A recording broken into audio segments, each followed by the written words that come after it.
Okay, so I pushed that O-ring up in there a little further, and then I screwed this all the way down as far as it would go till it's seated. And when I did that, I didn't have any flow coming out the end of the hose. Now, I don't have the end on it because the end puts a lot of pressure on it anyway, but I got good flow now. Okay, what I did, I screwed this, I pushed the O-ring up in there, and then I screwed this all the way down till it's seated, and then I backed it off until my flow got right, and turn it this way.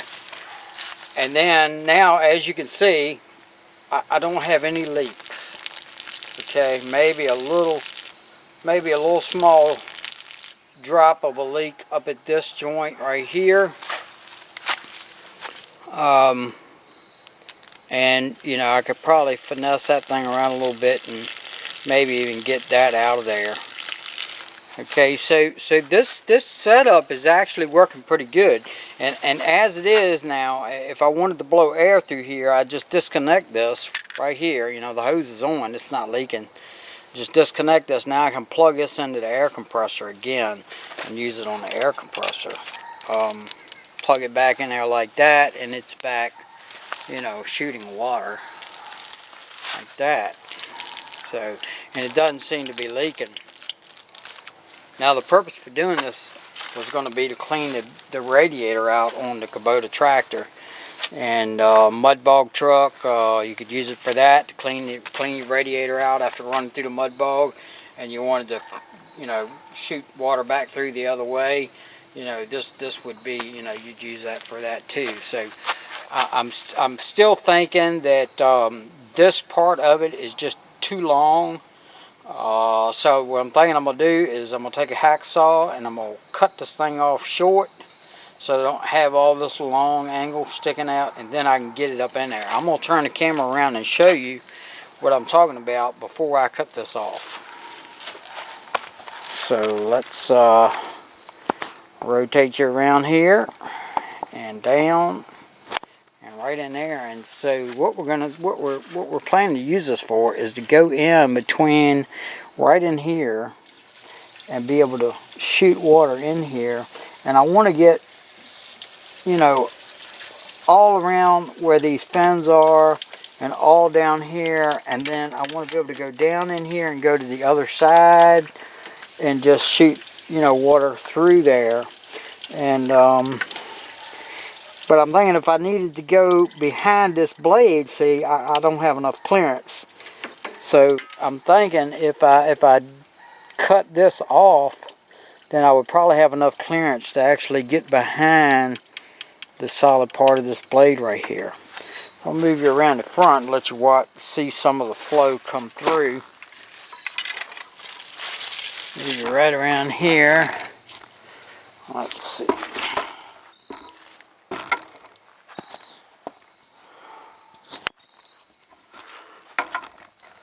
Get you in a good spot.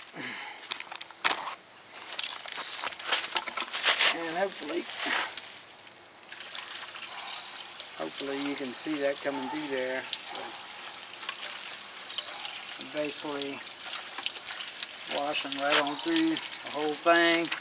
And I also can bring it down here. The plan is to be able to get it down behind this cooler for the hydrostatic and wash that out. And as you can see, it's coming on through there. Not bad, but I think if we cut a little bit off of there, I think that would help to be able to wash that cooler off. It's important to keep that cooler nice and clean. So I'm going to go get a hacksaw and I'm going to whack this thing off and we'll see what kind of flow we get. Alright, I cut it off, and I didn't do anything else to it, just cut it. I just cut it off, and I'll see if I can put it up in the frame there. But you can see how much I cut off of it. Get the other end. I just took a hacksaw and whacked it off like that. Okay. And now let's stick it behind the water cooler. And there's the hydraulic oil cooler. And As you can see, you know, we're just kind of spraying that thing out and getting nice flow of water through there and kind of cleaning it out. Looks good. I can do the same thing back here. I'm actually behind that vent, behind the impeller, kind of almost up in the middle of the radiator. And it's actually, you know, going through there pretty good. So, yeah, I think that's a good deal. I'm also thinking that if I was to take this in right here and kind of take a hammer or something, this is actually just soft aluminum, but if I took a hammer or something and I knocked this thing down like that, I might get a better stream coming out of there. I don't know, let's see how that looks. Oh yeah, that actually increased the pressure coming out of there. You know, if you can see that, that actually increased the pressure by cutting down on the flow. So, you know, that helped it too. So, you know, I think I'm going to call this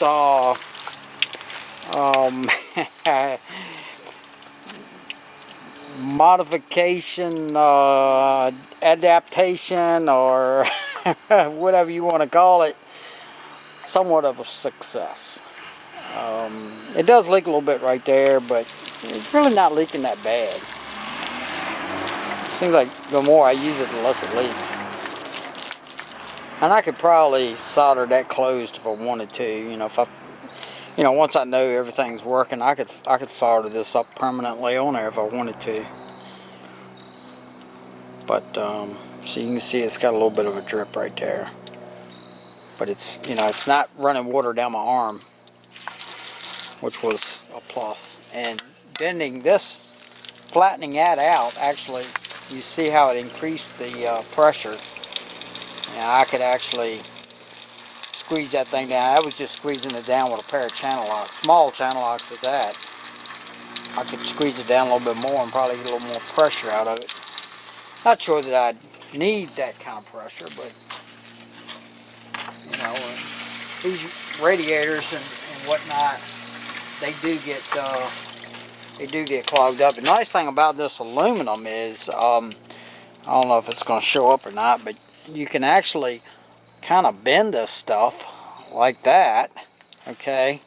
And now, with it bent like that, now I can get on up in here, and I don't know if it's coming through or not, but right now I'm behind the fan blade, and I can feel that I am almost over to the other side of the radiator. Actually, I can see it. I'm not sure if it's showing up on the video, but I can see it coming out, and I'm basically going darn near all the way across the whole radiator from this one side. And so yeah, I'm digging it, man. I'm digging this thing. It's you know, I can't say it's a failure. Alright, so yeah, like I said, I'm digging it, man. I can't call this thing a failure, and I mean, you can see how it kind of bent that up like that. It's really soft aluminum, so I mean, you know, you can bend it back, you know, you can bend it back straight like it was, you know, you can curve it like that if you need to, you know, to kind of get up into a spot. And you know, this is, you know, the only place it's leaking now is right here where it's screwed together. And you know, I could probably tweak that a little bit more and get that leak out, or I could change this whole piece right here over to a piece of soft aluminum, or another, if I could find another piece of soft this right here, cut some new threads on it where I could get rid of this adapter. This adapter, I'm sure, is a safety. Anyway, I hope you enjoyed the video, and you know, hey man, you could make you one. I'll be perfectly honest with you, I've seen something similar to this online for sale. and it was like $30-some. You got two of these, one that was designed for an air compressor, one that was designed to hook to a water hose.